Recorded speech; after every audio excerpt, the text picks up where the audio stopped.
역사 완성자 우산입니다. 너무너무 반갑습니다 여러분. 좋습니다. 이제 드디어 중세사회로 들어갑니다. 이제 프랑크 왕국의 시작 파트부터 한번 본격적으로 한번 다뤄보도록 하겠습니다. 준비되셨죠? 좋습니다. 기쁜 마음으로, 재밌는 마음으로 한번 들어갔으면 좋겠는데요. 자, 강의 들어가기 앞서 요 빔 먼저 한번 보고 들어가도록 합시다. 자, 이 혼란에 빠진 유럽, 그 시작점이 뭐였었냐면 바로 이 게르만족의 이동으로부터 시작했다라고 할 수 있을 것 같아요. 그런데 이 게르만족은요, 여러분 상당히 큰 범위입니다. 뭐 여기 안에 뭐 동고트, 서고트, 다 들어갑니다. 뭐 그 여러 가지 것들이 동고트, 서고트, 뭐 반달족, 프랑크족 이런 게 전부 다 게르만족입니다. 그런데 중요한 건 그들이 왜 이동하게 됐냐? 바로 이들입니다. 훈족입니다. 우리가 중국사 배웠죠? 이 훈족을 누구로 지금은 추정하고 있냐면 흉노족으로 추정하고 있는 게 이게 거의 이제 많이 그렇게 이제 알려져 있거든요. 어쨌든 여기 훈족이 밀고 들어오게 되면서 원래 요 위치하고 있었던 이 게르만족이요, 이제는 서유럽으로 점점 들어가게 되면서 여기 안에 있었던 사회가 많은 변화를 주게 되었다. 바로 이게 포인트 아니겠습니까? 좋습니다. 오늘 한번 본격적으로 여러분과 함께 프랑크 왕국의 발전 한번 들어가 보도록 하겠습니다. 자, 한 4세기경이 되었습니다. 4세기경입니다. 이건 AD입니다. BC가 아니라요. 지금 여러분 우리 지난 시간에 뭐 배웠었죠? 로마 배웠었죠. 그래서 그 로마 이후로 이 벌어졌었던, 특히 이 서로마 지역 일대에서 나오는 내용들이 거의 지금 오늘의 이 주된 포인트가 되겠습니다. 이 4세기쯤에서 누가 이동에 들어왔었다고요? 맞습니다. 흉노족으로 추정되는 이 훈족이요, 유럽 일대로 이동해 오게 되었습니다. 자, 그렇게 되다 보니까 원래부터 자리를 이 지역에서 지키고 있던 이들이 누굽니까? 르만 게르만족 아니겠습니까? 이 게르만족도요, 당연히 이동할 수밖에 없었겠죠. 게르만족도 이동하게 되었을 것입니다. 그런데요, 실제로 이들은 이 훈족의 이동이 나름의 이유긴 했었지만 이들은 사실은 이동했었던 이유가 몇 가지 이들 나름대로는 더 있었습니다. 일단 첫 번째 이유가 뭐 있었냐? 이들 자체도 인구가 증가하고 있었어요. 인구가 증가하고 있었습니다.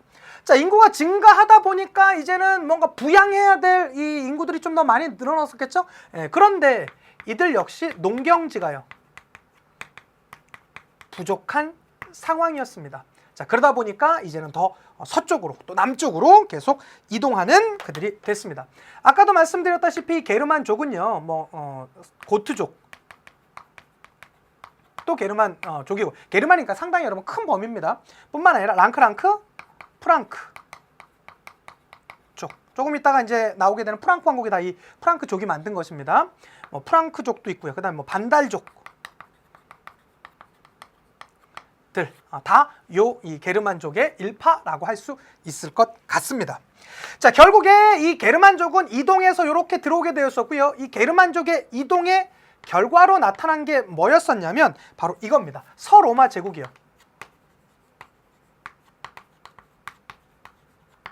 멸망하게 되었습니다. 서로마 제국의 멸망을 가져오게 되었었다라는 거 봐주시면 좋겠고요. 이게 언제냐면 476년이에요. 5세기경에 서로마가 멸망했구나. 그렇게 이제 봐주시면 좋겠고요.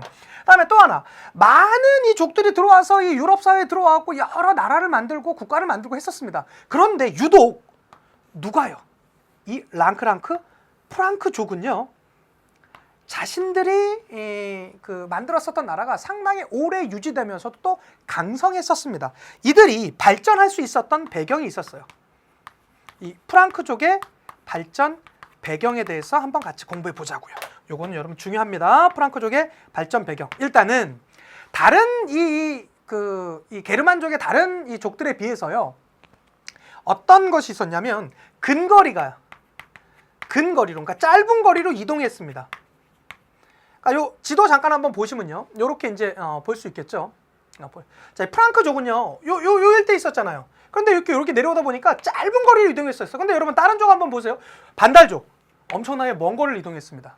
그러다 보니까 자신의 본거지에서 뭔가 위험하거나 이렇게 되면 좀 이 자신의 본거지에서 좀 이 도움을 받거나 그럴 수 있었을 거 아니에요. 그런데 이쪽에 있는 그 반달족이라든가 동고투족, 서고투족 이들은 상당히 먼 거리를 이동하게 되면서 자신들이 원래 갖고 있었던 그런 이제 문화적 힘이라든가 혹은 그 원거리에서 갖고 있었던 그런 힘들을 받을 수가 없었는데 그에 비해서 프랑크족은요. 어땠었습니까? 예, 근거리를 이동하게 되면서 본인들이 갖고 있었던 그런 장점을 유지시킬 수 있었다라는 거 크게 이제 큰 거라고 할 수 있겠고요. 그 다음에 또 하나. 이들은요, 이 크리스토교로 개종을 합니다. 크리스토로 개종하게 되는데 이 개종 중에서도 어떤 개종을 하게 되냐면 원래 다른 족들은 크리스토교로 개종을 했지만 우리가 정통으로 인정받지 못했었던 쪽으로 이제 많이 가게 되는데요. 이들은 어디로요? 아타나시우스파로요. 이거 지난 강의 말씀드렸었죠? 우스파로 개종을 했었다라는 거, 요것도 상당히 중요한 포인트가 되겠습니다. 중요한 포인트가 있습니다. 그러니까 정통 크리스트교로 당시 유럽 사회에서 받아들였었던 이 정통 크리스트교인 아타나시우스파. 아타나시우스파는 뭐라고 했었죠? 삼위일체를 인정하게 되는 그러한 이제 하나의 파라고 했었죠. 크리스트교로 개종했던 게 하나가 있고요. 그 다음에 이 로마 문화에 대한 수용이 상당히 적극적이었습니다. 자, 이러한 세 가지 이유가 정도가 나오게 되면서 프랑크족은요 상당히 발전하는 모습을 보이게 되고요. 결국에는 이 발전이 무슨 사회로 연결되게 되었습니까? 예, 프랑크 왕국으로 연결되게 되었습니다. 자, 이 프랑크 왕국 쪽에 대표적인 왕국 한번 들어보도록 하겠습니다. 5세기입니다. 5세기 대표적인 왕국으로는요 메로베우스 왕국이 있습니다. 메로베우스 왕조가 있습니다. 그러니까 프랑크족이 만든 왕조입니다. 메로베우스. 이걸 예전에 메로빙거 이렇게도 이제 했었는데요. 지금 이제 메로베우스로 통일이 되었습니다. 그래서 메로베우스 왕조 이렇게 이제 봐주시면 좋겠고요. 자, 이 메로베우스 왕조를 이제 연 사람 누가 있습니까? 클로비스. 이 인물 여러분 중요합니다. 여러분 저희가 그리스 처음 들어올 때 뭐 배웠었는지 기억나십니까? 솔페클페 기억납니까? 솔페클페. 근데 이번에 우리가 이제 프랑크 왕국 들어가면서 또 하나 외울 게 있습니다. 그게 뭡니까? 클카피카. 다시 한번 뭐라고요? 클카피카. 클카피카. 클카피카. 클카피카. 클카피카. 이거 지금 애드립이에요. 제가 이럴 때 뭔가 저의 이 천재성을 발견하곤 합니다. 그래서 뭐라고요? 다시 한번 클카필카. 클카필카. 지금 뭐 하는 거야? 어쨌든 뭐라고요? 클로비스입니다. 클로비스. 클카필카. 클카필카. 여기 뭐라고요? 클로비스. 클로비스의 클입니다. 클. 자, 이 클로비스는요 메로베우스 왕조를 개창했습니다. 왕조를 열었다라는 내용이겠죠? 왕조를 개창했고요. 그 다음에 그는요 여기 또 이제 말씀드렸다시피 아타나시우스 파로요.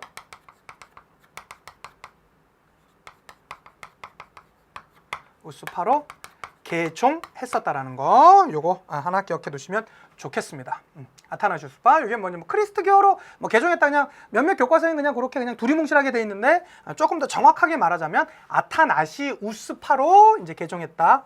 라는 거 봐주시면 좋겠고요. 자, 이렇게 이제 5세기에 열려지게 되는 이제 클로비스가요. 시간이 지나게 되면서 이 메로베우스 왕조 내에서 다른 이제 사람들이 근데 그 이후 클로비스 이후에는요 이제 왕의 힘들이 점점 약해지게 됐습니다. 자, 그러한 과정 가운데 궁제, 그러니까 우리나라로 치자면 지금 국무총리 이 정도 이제 생각하시면 될 거예요. 그가 힘을 잡게 되었었습니다. 우리 그가 누구라고 하냐면 카롤루스 마르텔이라고 합니다. 누구라고요? 카롤루스 마르텔. 카롤루스 마르텔. 이렇게 이제 봐주시면 좋겠습니다. 자, 클로비스에서 이제 누구로 이어지고 있습니까? 카롤루스 마르텔이 등장하고 있습니다. 그는요, 일단 기본적으로 황제가 아니었습니다. 누구였었냐면 궁제였었어요. 궁제. 그러니까 엄밀하게 따지면 이제 궁궐 내에 이제 재산이나 이런 것들을 이제 관리하는 그런 이제 담당자, 행정적인 일을 맡는 사람이었는데 실제적으로 보자면 누구로 보시면 좋냐면요, 재상입니다. 재상. 지금의 우리나라로 치자면 총리. 그런데 왕권이 이게 시간이 지나면서 어떻게 되냐면 점점 왕권이요 약해지게 되는 그런 모습들이 있게 되거든요. 자, 그렇게 되면서 이제 그렇게 되면서 그 카롤루스 마르텔이 좀 힘을 얻게 됩니다. 이 카롤루스 마르텔이 만약에 시험 문제 나온다라면 요게 나올 겁니다. 이슬람 세계가 이제는 유럽 세계로 넘어서 공격해서 들어왔었던 전투가 하나 있지 않았었습니까? 누굽니까? 8세기에 등장했었던 요 카롤루스 마르텔이 활동했었던 게 이제 8세기가 되겠습니다. 벌써 지금 한 300년 정도가 확 지나와 버렸네요. 그래서 그 전투, 그게 뭡니까? 투르뿌아띠의 전투.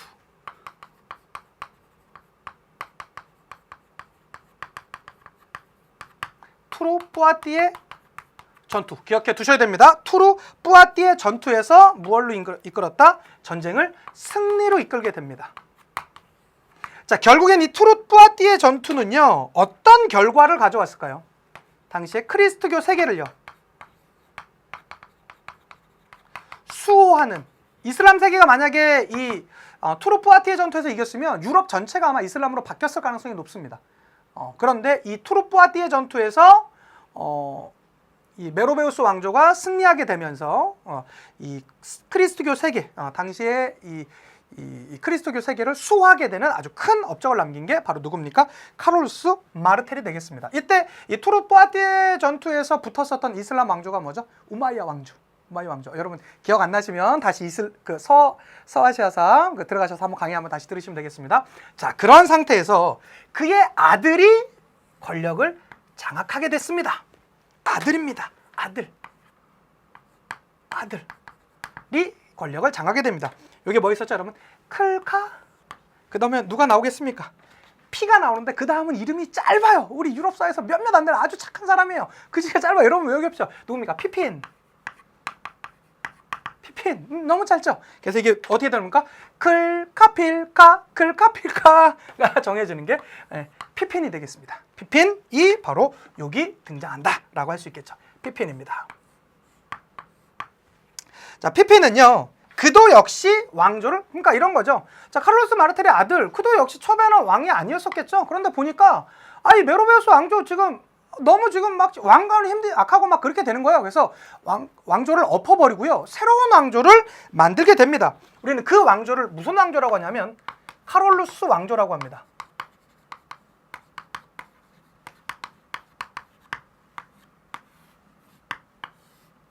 카롤루스 왕조라고 합니다. 자, 카롤루스 왕조는요, 그러면 그 피펜 역시 어떻게 되는 겁니까?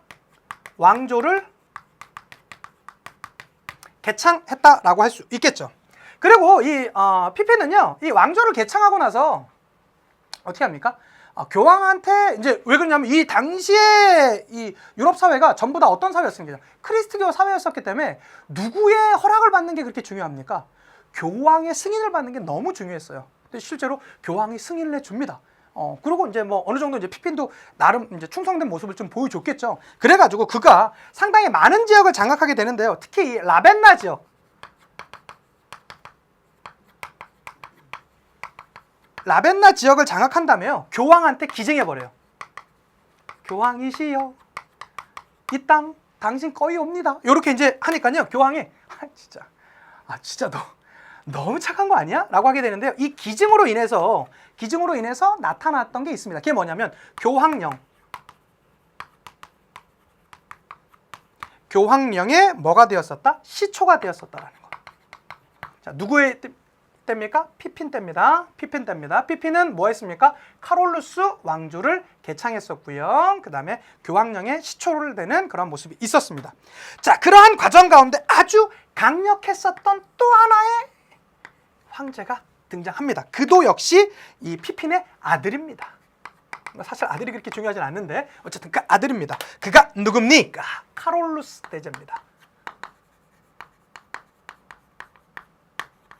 카롤루스 대제 내지는 카롤루스 황제라고 하게 되는 바로 그입니다. 이게 어떻게 되는 거죠? 그래서 나오는 게 클카필카. 이게 이제 이렇게 이제 완성되는 것이겠죠. 잊으시면 안 되겠습니다. 클카피카, 이렇게 클로비스, 카롤루스 마르텔, 피핀, 카롤루스 대제, 이렇게 이어지시면 되겠습니다. 자, 이 카롤루스 대제는요, 실제로 상당히 아주 뭐 전투력이면 전투력, 여러 면에서 아주 우수한 황제였었습니다. 그래서요, 영토를요 상당히 늘리게 되었습니다. 카롤루스 대제는요, 영토를 상당히 늘리게 되었었고요. 그 다음에 그렇게 하다 보니까 서로마 제국, 서로마 제국의 영토를요 대부분 회복합니다. 대부분 회복하는. 그러면서 상당히 이제 강력한 모습을 보여주기도 했었고요. 그 다음에 또 하나, 이거 황제로부터 이쁨을 받을 수밖에 없어요. 자신들의 정복지에는요, 정복지에는 무엇을? 크리스트교를요 포교합니다. 야, 너 예수 믿어. 뭐 이렇게 하면서 이제 상당히 크리스토교를 이제 포교하다 보니까 교황한테 상당히 좀 인정을 받는 그런 모습들이 있었겠죠. 그래서 여기가 중요하죠. 교황으로부터요. 아, 너야말로 이 영토도 대부분 회복했다며. 서로마 제국의 영토를 대부분 다 회복했다며. 교황으로부터 너야말로 진정한 황제야. 그러면서 나온 게 뭡니까? 너야말로 뭐 서로마의 황제라고 할 수 있다. 서로마 황제의 대관을 받게 됩니다. 서로마 황제 대관을 받았었다라는 거. 교황으로부터 인정을 받았다라고 할 수 있겠죠. 요게 바로 이 카롤루스 이 대제의 가장 잘 나오는 그런 내용 중에 하나입니다. 카롤루스 대제 꼭 기억해 두셨으면 좋겠습니다. 그런데 이게 좀 복잡한 문제가 있습니다. 어떤 문제가 있냐? 이 카롤루스 대제는 이렇게 잘하고 거의 어마어마한 영토도 많이 확보했고요. 그러는데 이 게르만족이 갖게 되는 아주 독특한 상속 문제가 있습니다. 상속을 할 때 그 우리나라 조선시대 같은 경우는 어떻게 상속을 하죠? 만약에 재산이나 이런 걸 상속할 때 장자한테 전부 다 거의 주죠. 그렇게 되면서 장남과 차남의 이러한 것을 다 이제 좀 그 차별을 많이 두고 그러잖아요. 그런데요, 이 그 게르만족의 이 풍속 중에 무슨 제도가 있었냐면 분할 상속이라는 제도가 있었습니다. 그러니까 나누어서 주는 거예요. 아들들한테 나누어서 주게 되는 이 분할 상속이라는 게 있어서요. 요때 이제 나왔었던 조약이요, 베르댕 조약입니다.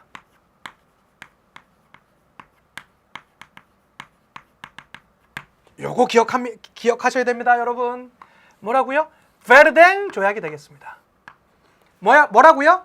베르댕 조약이 되겠습니다. 요건 어떻게 기억하시면 되냐면 댕이잖아요. 이 카롤루스 대제가 카롤루스 왕조에 있었던 이 땅을요 댕강 잘라버린 거예요. 어떻게요? 3등분 했어요. 그래서 어떻게 잘랐다고요? 댕강 잘라버렸어요. 댕강 잘라버려서 나누어지게 됩니다. 그래서 이거 어떻게 나눠줬냐면 동프랑크, 서프랑크, 중프랑크로 나눠줬어요. 로 이제 나누어서 분열되어서 이제 나누어주게 돼서 동서중으로 분할해서 나누어졌었다는 거. 이게 베르댕 조약이 되겠습니다. 베르댕 조약이 되겠습니다. 그런데 이게 이제 이제 어떻게 되냐면 여기 서로마 황제로 대관을 받은 게 정확히 800년이에요. 이제 막 이제 8에서 9세기로 이제 막 넘어오는 딱 이제 그 시점이 되겠죠. 자, 그런데 여기서 더 나가면서 이 베르댕 조약에서 하나 더 나오게 됩니다. 어떻게 나오게 되냐면요, 메르센 조약이라는 게 등장하게 됩니다. 뭐라고요? 메르센, 빨간색으로 썼다가 다시 하게 돌아요.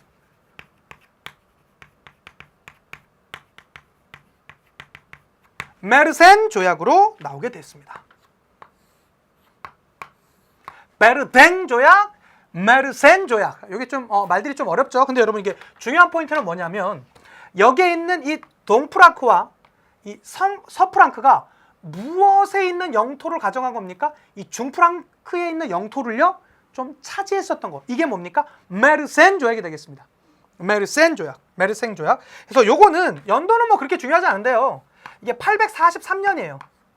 843년이고 여기 메르센 조약이 870년입니다. 다시 말씀드립니다. 연도는 그렇게 중요하지 않습니다. 그런데 요게 먼저 있고 요렇게 내려온다는 건 참 중요해요. 그러니까 여러분 한번 보세요. 제가 이걸 고민하다가 어떻게 여러분한테 해드릴까 하다가 베르댕 조약 아닙니까? 베르댕 조약 아닙니까? 근데 이거 베르댕 조약의 영토를 나누어서요 이렇게 없애버리면 뭐가 되죠? 메르센 조약이 되죠. 예, 왜 그러냐면 요 있는 이 영토를 잘라가지고 없애거든요. 제가 조금 이따 지도 보여드릴 거예요. 이렇게 기존에 있는 영토를 이렇게 잘라가지고 다시 그들에게 맞게 딱 하나로 합쳐버려요. 그래서 이렇게 어떻게 배는 이렇게 이 비읍이잖아요. 크게. 근데 이걸 이제 시민은 동프랑크와 서프랑크가 야 이거 하지 마. 하지 마. 이렇게 이제 없애버리면서 미음으로 바뀝니다. 비읍이 미음으로 바뀝니다. 그게 뭡니까? 베르댕에서 뭘로 바뀝니까? 메르센으로 바뀐다. 중요한 건 이렇게 정리하자면 이렇게 되는 거예요. 자, 메르센 조약은 동프랑크 왕 서프랑크가요. 누구의 영토를 가져간 겁니까? 중프랑크를 에 있는 영토를요. 이 중프랑크에 있는 영토를요. 분할한 것입니다. 나누어 가졌던 게 바로 이게 되겠습니다. 자, 그런데 이렇게 이제 시간이 지나가면서 나오게 되는 게 여기에 있는 이 동프랑크가 지금의 뭐가 될까요? 독일이 됩니다. 그리고 이쪽에 있는 이 서프랑크가 지금의 뭐가 될까요? 맞습니다. 프랑스가 됩니다. 그리고 여기 있는 이 중프랑크가 지금의 뭐가 될까요? 이탈리아가 됩니다. 보세요, 여러분. 지금 독일이랑 프랑스랑 이탈리아 중에 어느 나라가 영토가 제일 적습니까? 이탈리아가 상대적으로 제일 적습니다. 왜요? 이때 가져갔어. 뭐 물론 그 이후에도 뭐 여러 국경선 변화가 있었지만 어쨌든 이렇게 기억하셔도 이해가 더 편하잖아요. 그래서 여기에 있는 그런 내용들까지 있었다라는 거 꼭 기억해 두셨으면 좋겠습니다. 자, 이 중에서도 만약에 시험 문제가 이제 하나가 더 나온다라고 한다라면 이 동프랑크의 인물 한 명만 더 기억해 두셨으면 좋겠어요. 동프랑크의 인물 중에 이게 지금 이제 9세기가 되겠죠. 9세기. 인물 중에 누가 있냐면 오토 1세라는 사람이 있습니다. 동프랑크에 오토 1세라는 사람이 있었는데요. 그는요. 이제 마자르족이라든가 슬라브족들을 이게 침입을요. 격퇴시킵니다. 격퇴요. 막아내요. 뿐만 아니라 이탈리아 반도에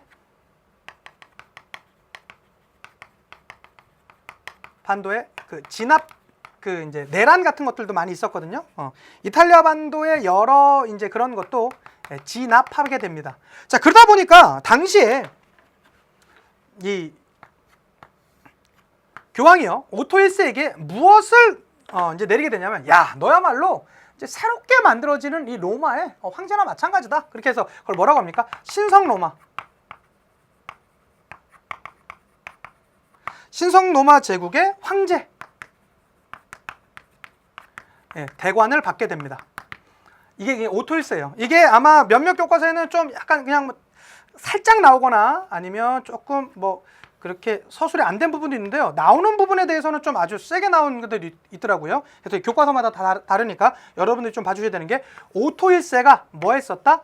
신성 로마 제국의 황제 대관을 받았다. 이 정도 용어만 기억하셔도 아마 문제 푸시는 데는 크게 어려움 없을 겁니다. 그 정도 이제 봐주시면 좋겠고요. 요 연도가 962년인데요. 그냥 10세기에 이런 게 있었구나. 그 정도 봐주시면 되겠습니다. 그렇지만 그 이후에 상당히 이제 쇠퇴하는 모습들이 있었다라는 거. 이 오토 1세 사후에 상당히 쇠퇴하는 모습이 있었습니다. 자, 그리고요. 10세기에 요 정도 있었고 죄송합니다. 이게 9세기에서 11세기가 되면서 새롭게 유럽 사회에 등장했었던 이들이 있습니다. 그가 누굽니까? 이킹 바이킹으로 알려진 바로 그들입니다. 그들은 우리는 누구라고 하죠? 로르만족의 이동이 되겠습니다. 노르만족의 이동은 우리는 흔히 그들을 바이킹이라고 합니다. 여러분은 이제 뭐 놀이공원이나 이런 데 가면 주로 이제 많이 타시는 게 이제 바이킹 이렇게 될 텐데요. 그들은 아주 이 빠른 이제 배를 해갖고 쉽게 말하자면 이제 뭐 해변 지역을 초반에는 이제 뭐 그냥 약탈하는 그 정도였었는데요. 그들이 실제로 어마어마한 이 전투력을 가지고 유럽 사회 일대를 완벽하게 변화시키면서 나오게 됩니다. 이 노르만족의 이동으로 해서 상당히 많은 변화들 등도 나타나게 되는데요. 이 지금의 프랑스 지역일 때 그들이 만들었었던 나라가 있습니다. 노르망디 공득,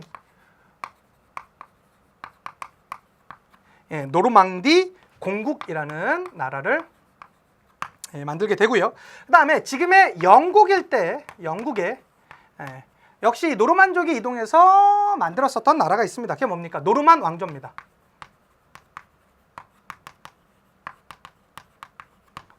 노르만 왕조가 여러분 만약에 시험 문제가 나오면요, 요게 나올 겁니다. 둠스데이북. 북이라는 게 있는데 이 둠스데이북이라는 게 지금으로 말하자면 뭐냐면 토지 대장이에요.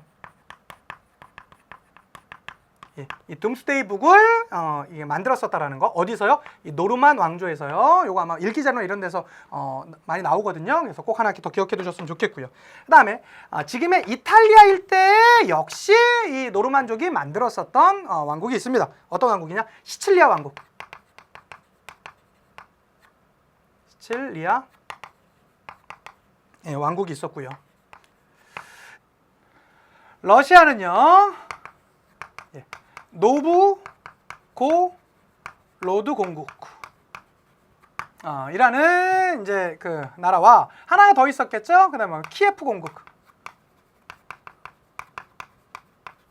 러시아는 크니까요. 두 개 정도 있을 수 있었겠죠. 그래서 요렇게. 자, 중요한 건 이 노르만족의 이동으로 어떻게 이러한 나라들이 등장하게 되었었다. 근데 여러분 이제 중요한 건 뭐냐면 이런 나라 외우려면 너무 힘들어. 다 노로 시작해. 막 이런 거 있어요. 그런데 중요한 건 이러한 나라들이 등장하면 뭐였었다. 이건 9세기에서 11세기 노르만족의 이동으로 이렇게 이제 등장하게 되었었다라는 거 하나 알아두시면 좋을 것 같고요. 그 다음에 또 큰 흐름 중에 하나는 뭐냐면 여러분 생각해 보세요. 자, 노르만족이 이렇게 등장하면서 많은 변화를 가져주었어요. 그러면 당시의 유럽 사회는 어떠한 생각을 가지고 변화가 있었을까요? 당시에 유럽은요, 이런 게 있었을까요?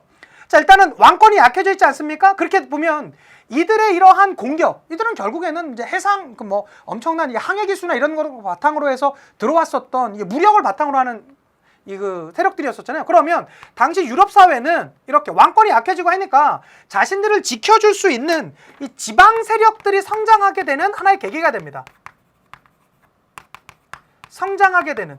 특히 무엇으로서? 군사적인 능력으로서 사람들을 보호해줄 수 있는 이 지방 세력들이 성장하게 되는 하나의 보호해주는 역할이 나왔었겠죠? 그렇게 되면서 어떻게 됩니까? 중세 봉건 사회가 이 봉건 제도가 등장하게 되는 봉건 제도가 성립되게 되는데 큰 영향을 미치게 되었었던 게 바로 뭐라는 거? 여기에 이 노르만족의 이동이라는 거. 요거 하나 같이 기억해 두시면 되겠습니다. 자, 여기까지 이제 봐주시면 좋겠고요. 자, 그 다음 거는 우리 빔 보면서 하나씩 더 정리해 보도록 하겠습니다. 이제 노르만족의 이동이 있었고요. 그 다음 건 이제 카롤루스 마르텔이죠. 카롤루스 마르텔. 잠깐 그냥 얼굴 한번 보여드리고 싶었고요. 중요한 건 이겁니다. 프랑크 왕국의 분열입니다. 그럼 보세요. 여러분 제가 뭐에서 뭘로 바뀐다고 그랬죠? 비읍에서 이게 없어지게 되면서 뭘로 바뀐다고 했습니까? 미음으로 바뀐다고 했었죠. 이게 지도랑도 거의 비슷해요. 원래 지도는요, 어떻게 됩니까? 카롤루스 대제 이후로 요렇게 나눴어요. 노란색으로. 요렇게야. 요렇게 나눴어요. 그래서 요렇게 어떻게 됩니까? 이게 서, 중, 요까지 다 중입니다. 그 다음에 동, 프랑크. 서프랑크, 중프랑크, 동프랑크. 요렇게로 이제 나눴었어요. 그런데 시간이 지나면서 어떻게 됩니까? 이들이 요 있는 경계선을 없애버리면서 이 베르댕 조약에서 메르센 조약으로 오게 되었었던 것이죠. 그렇게 되면서 어떻게 됩니까? 요것도 사실 사라져요. 이 비읍이 요 위에 게 사라지는 것처럼 요렇게 사라집니다. 그렇게 되면서 어떻게 됩니까? 실제 이게 중이 여기가 사라지면서 요렇게 바뀌게 됩니다. 그래서 서와 동은 점점 늘어났지만요. 중프랑크는 여기에 있는 부분을 전부 다 뺏기고 어디로 내려오게 됩니까? 여기로 내려오게 됩니다. 그래서 이렇게 된다는 거. 이게 중요한 건 뭡니까? 베르댕 조약에서 메르생 조약으로 바뀐다라는 거. 이 비읍이 이렇게 사라졌다라는 거. 여기서 이렇게 됐다라는 거. 요렇게요. 이거 생각보다 괜찮지 않습니까? 좀 좋은 것 같아요. 이렇게 이해해 주시면서 넘어가 주시면 좋겠습니다. 되셨죠? 좋습니다. 이게 베르댕 조약, 메르센 조약라고 이제 할 수 있겠고요. 자, 노르만족의 이동입니다. 자, 노르만족의 이동은요. 원래 본거지는 이 스칸디나비아 반도 일대겠죠. 근데 결국에는 이들이 어떻게 됩니까? 이렇게 막 러시아 세력도 내려가게 되고요. 노르만디 공국 막 이렇게 와갖고 막 나폴리 왕국, 이 그 시칠리아 왕국 뭐 이렇게 이제 뭐 나오기도 했었다라는 거 봐주시면 좋겠고요.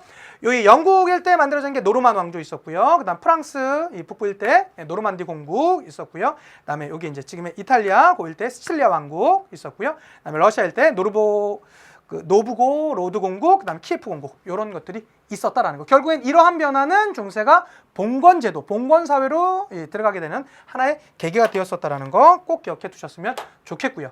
자, 11세기 유럽에서 우리가 이제 하나 잠깐 봐주는 건 여기 이제 신성 로마 제국 여기 이제 있었다. 그래서 여기 신성 로마 제국 하면 여러분 제가 그 기억날 인물 누구 정도 하나 기억해 두면 된다고 그랬죠? 오토 1세 정도 하나 봐주시면 좋겠고요. 자, 이게 둠스데이 북입니다. 여러분 이 둠스데이 북이 나오면 이 지도상에서도 같이 이해하시는 게 좋아요. 이 중에 누굽니까? 예, 노르만 왕조입니다. 노르만 왕조에서 있었던 게 뭐다? 여기 있는 이 둠스데이 북이었었고요. 지금으로 치자면 뭐 토지 대장 같은 거다. 그렇게 이해해 주시면 좋겠습니다. 자, 그다음이 중세 봉건제 구조인데요. 요거 자세하게 한번 보자면요. 자, 여기 보시는 주종제가 있죠. 주종제가 있죠. 왕, 제후, 기사 등등이 이제 주종 관계로 모여져 있는 게 있었고요. 그거와 함께 그들에게 주어졌었던 그러한 영지, 그들을 뭐라고 합니까? 장원이라고 하죠. 그래서 정리하자면 서유럽의 이 봉건 제도는 두 개를 축으로 합니다. 두 개는 뭐야? 이 주종 제도와 이 장원 제도를 축으로 해서 나타난다라는 거, 그거 한번 본격적으로 한번 들어가 보도록 하겠습니다.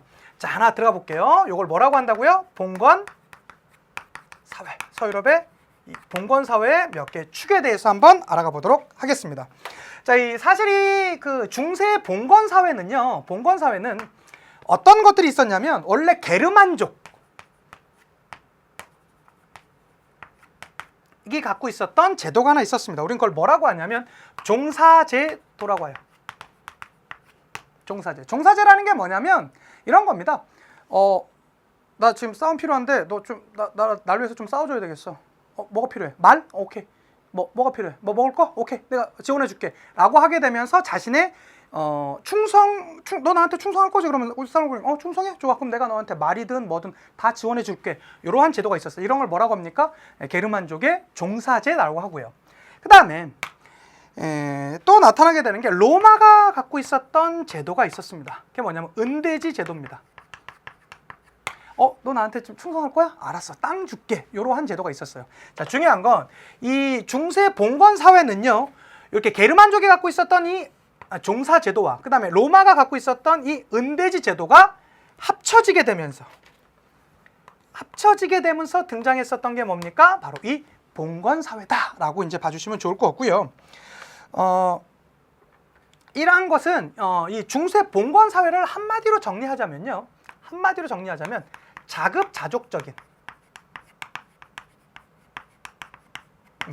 자급자족적인 농업 사회, 농업 중심 뭐 사회, 농업 사회 이렇게 이제 정리할 수 있을 것 같아요. 이들은 하나같이 다 무슨 제도였습니까? 자급자족적인 그러한 거였었다라는 거 하나 이제 봐주시면 좋을 것 같습니다. 자, 하나씩 한번 가보도록 할게요. 자, 이러한 이 종사제도가 중심이 되어서 등장했었던 제도가 있었습니다. 우린 그걸 뭐라고 하냐면요. 이렇게 이제 중심이 돼서 등장했었던 거, 이걸 이제 주종제라고 하죠. 자, 주종제에 대해서 한번 들어보도록 할게요. 자, 주종제는요, 이 봉건 사회를 가장 떠받치고 있었던 가장 큰 이 주종제는 이렇게 시작됩니다. 일단은 주군이 있습니다. 주군이요, 이 힘을 가지고요, 자신에게 충성을 맹세하는 이들이 있습니다. 우리는 그들을 봉신이라고 합니다. 그들에게 무엇을 나눠줍니까? 너 나한테 충성 다할 거야? 알았어. 땅 나눠줄게. 라고 하면서 나눠주는 땅이 있습니다. 그걸 우리는 뭐라고 하죠? 봉토라고 합니다. 토지를 나눠줘요. 충성? 오케이.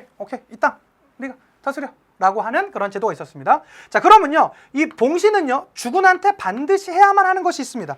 뭘까요? 일정량의 뭐 세금을 바치거나 그런 또 뭐 당연히 필요하겠지만 무엇을 맹세해야 됩니까? 충성을 맹세해야 됩니다.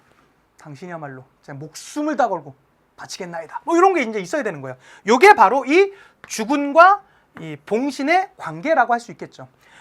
땅을 부여받는 대신 충성을 맹세하는 그러한 제도가 있겠습니다. 자, 이들은요, 중요한 건 이 주종제의 가장 큰 핵심이 뭐냐면 서로 간의 계약에 의해서 그걸 뭡니까? 쌍무적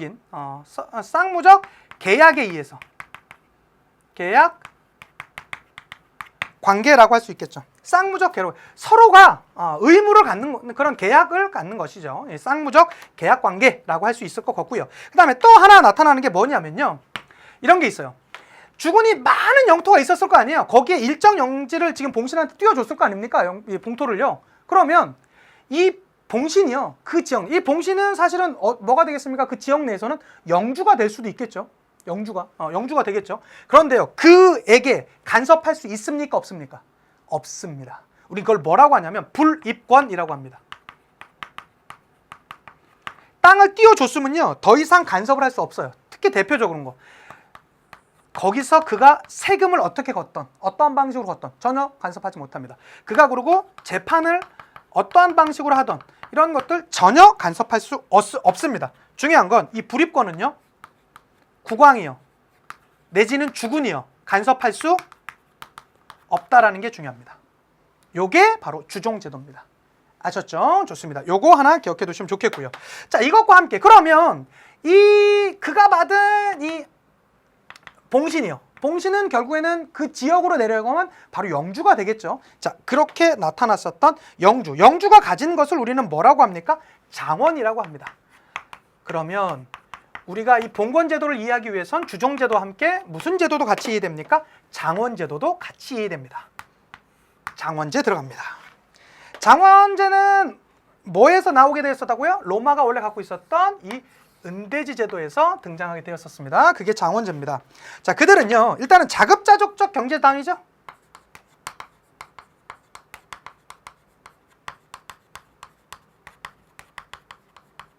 경제단위, 하나의 경제단위가 이제 장원제가 되겠습니다. 그들은요, 이 자급자족적이라고 한다는 건 여기 안에서 어떤 것들이 있냐면요, 가장 대표적으로 영주가 자신이 머무르고 있는 영주의 성이 있습니다. 영주의 성뿐만 아니라 교회도 있고요. 크리스토교 사회였으니까요. 그 다음에 하나 경작지도 있습니다. 근데 이 경작지가 시험 문제 나오면 아마 요게 나올 겁니다. 경작지 같은 게 있어요. 자, 그럼 경작지는 어떤 것들이 있는지 한번 보자고요. 일단은 경작지 수중에는 이런 게 있습니다. 일단 봄에 씨를 뿌리는 게 있겠죠. 그게 뭡니까? 춘경지. 그 다음에 추경지. 이제 가을에 씨를 뿌리는 게 되겠습니다. 그 다음에 어떤 땅은 또 쉬게 해줍니다. 그래서 뭐라고 하죠? 휴경지 라고 합니다. 춘경지, 추경지, 휴경지 이렇게 돌아가면서 농사를 짓네요. 그러면 이거는 여러분 언제나 요 땅은 예를 들어서 요 땅은 봄에만 농사 짓는 게 아니에요. 돌아가면서 농사를 짓는 거예요. 세 개의 땅이 돌아가면서 한 번 쉬었으면 그 다음엔 다시 봄으로 가고 얘가 가을로 오고 이렇게 이제 돌아가면서 농사를 짓는 겁니다. 우린 이것을 가르쳐서 뭐라고 하냐면 삼포제라고 합니다. 삼포제, 세 개의 땅을 돌아가면서 농사 짓는다고 하고요. 그 다음에 또 하나, 특징 중에 하나는 이렇게 나타나 있는 이 경작지는요, 몇 가지의 특징이 있습니다. 일단은 개방 경작지예요. 다 열려져 있습니다. 막거나 이렇게 담을 쌓거나 그러지 않아요. 누구든지 들어가서 이렇게 하는 이렇게 아주 개방되어 있는 형태의 그런 이제 경작을 이제 하게 되었었고요. 그 다음엔 여러 땅들이 혼재해서 같이 나타나게 됩니다. 혼재지 형태다. 이렇게 이제 말을 하거든요. 그래서 이러한 형태로 진행이 된다라는 것들. 이거 말고도 방앗간이라든가 이런 시설 이런 것들도 다 이제 사용하는 이들이 주로 그 이제 장원 내에 그런 것들이 있었죠. 그렇습니다. 그런데 사실은 이 장원제의 가장 주된 이들은요, 누가 있었냐면 농노가 있습니다.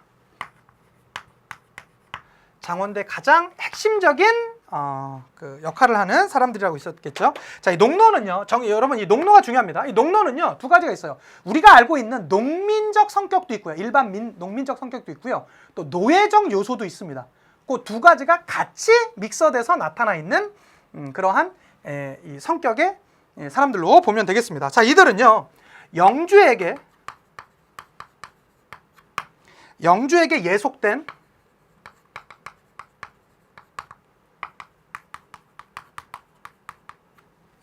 부자유민이라고 보시면 되겠습니다. 이 표현이 아마 가장 정확할 겁니다. 영주에게 예속돼 있고요. 그 다음에 자유스럽지 않습니다. 부자유민입니다. 부자유민. 그렇지만 노예는 아닙니다. 요거 반드시 기억해 두셔야 돼요. 자, 그리고요, 그들은요, 이 영주는 사실은 이 농노가 없으면 큰일 납니다. 왜 그러냐면 그들은요, 일을 하는 원천입니다. 부역이라든가 세금이라든가 그 다음에 시설 사용료를 내는 그 원천이 바로 이 농노들이기 때문에 그렇습니다. 그러면 이 농노의 성격에 대해서 한번 들어가 보도록 합시다. 자, 농노는요, 일단은 이 노예적 요소가 있습니다. 노예적 요소가 있습니다. 어떤 노예적 요소가 있냐? 여러분 중요합니다. 이거 나옵니다. 일단은 그들은요, 거주 이전의 자유가요, 없습니다. 거주 이전의 자유가 없다라는 거 꼭 기억해 두셨으면 좋겠고요. 그 다음에 또 하나, 그들은 직업을요 선택할 수 있을까요? 없습니다. 태어나면서부터 아버지가 그 이름은요 대부분 다 그 일을 해야만 해요. 직업 선택의 자유 이런 것들 없습니다. 요게 바로 노예적 요소. 농노가 갖고 있는 노예적 요소, 거주 이전의 자유 없습니다. 자기가 여기 영주가 싫어요. 나 이사 가고 싶어요. 갈 수 없습니다. 그 다음에 직업 선택할 때 저 다른 일 하고 싶어요. 그럴 수 없습니다. 그런 게 바로 이 노예적 요소의 농노의 역할이라고 할 수 있고요. 그것뿐만 아니라 자유민족 요소도 분명히 있습니다. 요소도 가지고 있습니다. 자, 자유민족 요소 중에서는 가장 대표적인 게 어떤 게 있냐면 그들은요 재산을 소유할 수 있어요. 재산 소유가 가능합니다. 그리고 또 하나, 그들은요 결혼도 할 수 있었고요. 결혼해서 가정도 꾸릴 수 있었습니다. 이러한 자유민족 요소도 있었다라는 거. 이러한 노예적 요소와 자유민족 요소를 같이 동시에 갖고 있는 이들이 바로 누구다? 농노다. 라는 거 꼭 같이 기억해 두셨으면 좋겠습니다. 되셨죠? 그래서 다시 한번 정리하자면 이 중세 봉건 사회를 지탱하고 있는 두 축이 있습니다. 그래서 주군과 봉신의 관계에서 알 수 있는 것처럼 주종제도가 있고요. 특히 이 봉신이 자신의 지역에서 다스리는 그 지역이 있었겠죠. 그 지역을 뭐라고 합니까? 장원제라고 합니다. 하나의 자급자족적인 경제 단위를 하나의 장원 이렇게 얘기할 텐데요. 뭐 영주의 성이나 교회, 경작지 등으로 이제 나타나게 되는데 경작지에 대한 설명해드렸었고요. 특히 이 장원제의 가장 중심의 축 누가 있었다? 농노. 농노는 영주에게 예속된 부자유민이었었는데요. 노예적 요소와 자유민족 요소를 동시에 갖고 있는 바로 그들이다. 부역과 세금과 시설 사용료를 내는 바로 그 영주 입장에서는 뭐 사실은 뭐 부자유민이긴 하지만 그들이 없으면 사실은 그 장원이 유지되기가 좀 힘들었겠죠. 그래서 이러한 봉건제 구조 말씀드렸고요. 장원의 구조 한번 보도록 하겠습니다. 일단은 가운데 뭐가 있습니까? 영주의 성이 있죠. 영주의 성이 있습니다. 뭐 대장간이라든가 방앗간 같은 이런 걸 있어야 돼요. 그런데 그러고요. 이게 있으면요. 농노는 반드시 이걸 또 써야만 합니다. 그래서 이제 시설 사용료를 내기도 했었고요. 뭐 교회도 있었고 목초도 있었습니다. 중요한 건 춘경지, 휴경지, 했네요. 추경지, 휴경지, 춘경지가 있네요. 자, 그렇게 되면 어떻게 됩니까? 봄에 씨 뿌리고요. 여기 이 땅은 쉬는 땅이고요. 가을에 씨 뿌리는. 요게 이제 돌아갑니다. 이렇게 딱 정해져 있는 게 아니라요. 그렇게 나타나 있다. 그리고 여기 보시면 알겠지만 이러한 땅들이 사실은 누구는 영주 땅, 누구는 무슨 땅, 누구는 뭐 되게 혼재돼 있어요. 그래서 이제 혼재지 형태다라고도 이렇게 평가를 합니다. 요게 이제 장원의 구조에 있었다라는 거 봐주시면 되겠고요. 문제 한번 들어보도록 하겠습니다. 2013년도 수능 문제 들어갑니다. 가에 들어갈 인물에 대한 설명으로 옳은 것을 찾으랍니다. 찾아보자니까 그 이제 세계사 신문 중에서 요게 나왔네요. 여러분 제가 지난강 수업할 때 그걸 안 했네요. 이 카를로스 마르텔이요. 카를로스 대제가요. 여기 보시면 아시다시피 궁정학교에 초빙하고 이런 궁정학교 같은 것들이 나오거든요. 이거는 카를로스 대제 때 르네상스를 이야기하는데요. 카를로스 르네상스도 있었거든요. 그래서 뭐 궁정학교라든가 이런 데서 제가 나온 김에 여러분 죄송합니다. 나온 김에 요걸 그냥 정리하고 가겠습니다. 이렇게 안 했었던 것 같은데 여기에 있는 옆에 내용에 요걸 하나 정리하고 올게요. 카를로스 대제 밑에 여러분은 써주시면 되겠습니다. 내용 같이 이제 가주시는데요. 카를로스 르네상스가 있었어요.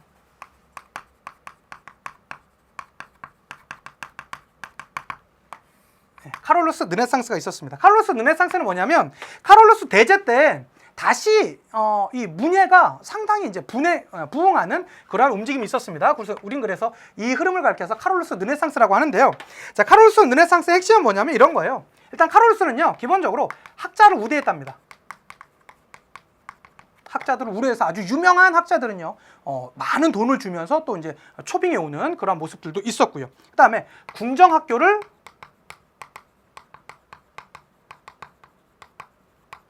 설립하는 그런 움직임도 있었었고요. 그 다음에 라틴 문화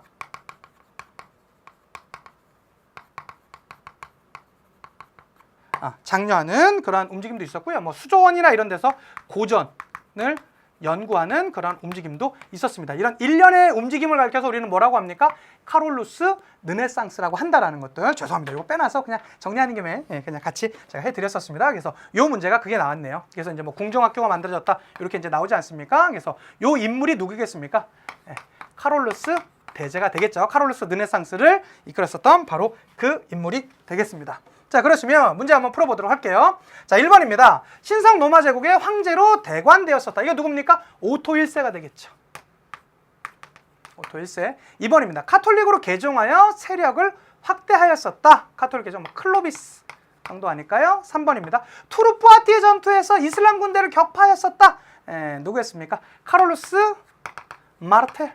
카롤루스 마르텔. 그다음에 롬바르드를 정벌하고 라벤나 지방을 교황에게 기증하였다. 그게 누굽니까? 피핀. 그다음에 5번이 정답이겠죠? 서로마 제국의 영토를 대부분 회복하고요. 교회 보호자가 되면서 어떻게 됐습니까? 서로마 황제로서 대관을 받았던 인물. 카롤루스 대제가 되겠습니다. 정답은 5번 이렇게 되겠고요. 자, 그다음에 2012년도 수능 문제가 되겠습니다. 한번 보도록 할게요. 여기 보니까 우리가 아까 봤었던 지도가 나오고 있었죠? 이 지역 일대에서 어떻게 나오고 있습니까? 지금 막 전해지게 되면서 지금 유럽 사회가 상당히 다 변화를 주고 있습니다. 우리 이 민족 누굽니까? 로르만족이 되겠죠? 몇 세기에서 몇 세기였죠? 9에서 11세기. 이거 아마 세기적으로 한번 찾아도 문제 풀릴 수 있을 것 같은데요. 보세요. 에게 문명을 멸망시켰다. 이거 여러분 BC 12세기의 도리아인이에요. 이거는 너무 차이가 나잖아. 2000년 차이가 나는데요. 그래서 이건 뭐 전혀 아니겠죠. 그래서 2번입니다. 사산왕조 페르시아와 이집트를 정복하였었다라고 나오는데요. 몇 세기입니까? 요건 7세기 정도 상황이라고 할 수 있겠고요. 3번입니다. 포에니 전쟁에서 승리하여 서지중해를 장악하였었다. 이 포에니 전쟁 언제 나왔습니까? BC 3에서 2세기 정도에 등장했었던 상황이고요. 4번입니다. 정복지 곳곳에 알렉산드리아라는 도시를 건설하였다. 알렉산드로스 대왕 아닙니까? 그는 이제 기원 전 사람입니다. 그래서 이제 헬레니즘 문화를 이끌었었던, 나오게 했었던 그 장본인이 되겠죠. 아니고요. 5번입니다. 맞습니다. 노르만족을 뭐라고도 부르죠? 바이킹이라고도 불리며 키예프 공국 등을 건설하였었다. 그게 되겠죠. 그래서 정답은 5번 이렇게 봐주시면 완벽하게 이렇게도 정리되었다라고 할 수 있을 것 같습니다. 너무너무 수고 많으셨습니다. 이제는 이렇게 이제 이런 걸 이제 알아가게 되셔서 좋을 것 같고요. 우리 다음 시간에는 이 중세에서 이루어졌었던 교회의 변화, 그 다음에 우리 비잔틴 제국, 동로마 제국까지 한번 같이 여러분과 함께 달려보도록 하겠습니다. 인사하고 마칠게요. 다음 강의 봬요. 역사가 완성되는 그날까지 왕!